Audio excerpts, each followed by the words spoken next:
Epstein Files 2025, the real story behind today's release.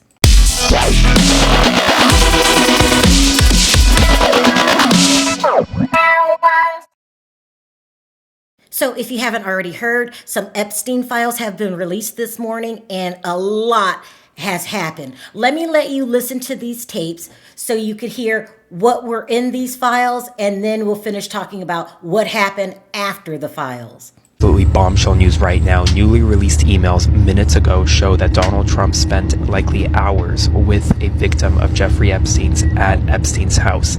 In a new email released by the House Oversight Committee, it shows Jeffrey Epstein and Ghislaine Maxwell talking about how Donald Trump was, quote, the dog that hasn't barked. Further talking about how an alleged victim spent hours at my house with him, referring to it was Jeffrey Epstein's house. The full email from Ghislaine Maxwell to Jeffrey Epstein was on April 2nd, 2011. It said, I want you to realize that the dog that hasn't barked is Trump. Victim spent hours at my house with him. He has never once been mentioned. Police chief, I'm 75% there. Then another email released from January 31st, 2019 from Michael Wolff to Jeffrey Epstein shows victim Mar-a-Lago identifier. Trump said he asked me to resign. Never a member ever. Of course he knew about the girls as he asked Ghislaine to stop. This is proof that Donald Trump knew what Jeffrey Epstein was doing. One of the emails from 2011, this is way before Donald Trump ever even announced his candidacy for president, show Epstein talking to Maxwell saying that essentially Trump spent hours with the victim at one of Epstein's houses. But that's not all. A later email from 2019 completely discredits what Donald Trump was saying publicly. Trump publicly was saying that he kicked Epstein out of his Mar-a-Lago club because Epstein was stealing girls or employees from Trump. But that's not actually fully true. A new email from 2019 from Jeffrey Epstein to Michael Wolff shows that Trump knew, according to Jeffrey Epstein, what Ghislaine Maxwell was doing with the young girls. And that's likely why he kicked Epstein out of his club. When I tell you that this is a dream for any prosecutor concerning circumstantial evidence, now doesn't prove that Donald Trump did anything wrong with the girls. But it does prove that he was much closer in connection with Jeffrey Epstein and Ghislaine Maxwell than we knew. It also shows that Trump may be lying about why he kicked Epstein out of his club. Proximity is important, and that's why a full investigation is warranted. The documents also show that Trump spent hours at Epstein's house with a survivor. I caught Ghislaine Maxwell in a potential lie, misleading at best, lying at worst, after today's reveal that Donald Trump was at Jeffrey Epstein's house with a survivor for hours.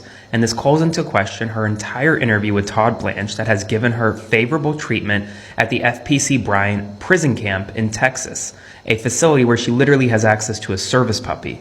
During her interview with Blanche, this is what she said. I don't think they were close friends, or I certainly never witnessed the president in I don't recall ever seeing him in his house, for instance. She's talking about Epstein's house. Read this email from Jeffrey Epstein to Ghislaine Maxwell. I want you to realize that dog that hasn't barked is Trump. Spent hours at my house with him. Has never once been mentioned. This is from April 2nd, 2011. Years later, she tells Blanche that she doesn't ever recall Trump being at Epstein's house. Is it technically a lie? If she didn't see him, maybe not. Did she mislead Todd Blanche in this interview? Probably. Are more questions raised than answers? 100%. Now let's listen to Mike Johnson, the Speaker of the House, respond. We have some big news right now. Mike Johnson is responding to the bombshell Epstein-related documents that were released this morning showing that Donald Trump knew of Epstein's crimes and spent time with a victim at Jeffrey Epstein's house. Mike Johnson is saying that this is just a way to mislead the public. He went on to say that this is merely a publicity stunt being done by Democrats on the same day that House Republicans are set to reopen the government. Another result of the files being released this morning, it's being described as an emergency full court press meeting. And in this meeting, they're trying to stop any more documents from being released.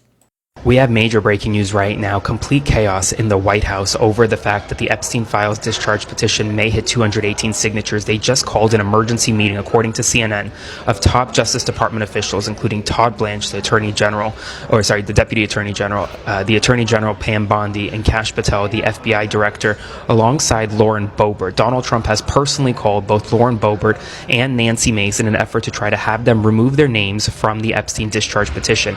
They're two of the four Republicans Republicans who have signed on. The other two are Thomas Massie and Marjorie Taylor Greene, neither of whom have signed or will remove their names. But there is a full court press happening right now as increased panic within the White House sets in that the Epstein files may soon become public, or that the House of Representatives may soon vote, a full House of Representatives vote, on whether to release the files publicly. So that's the latest as to what's going on with these Epstein files.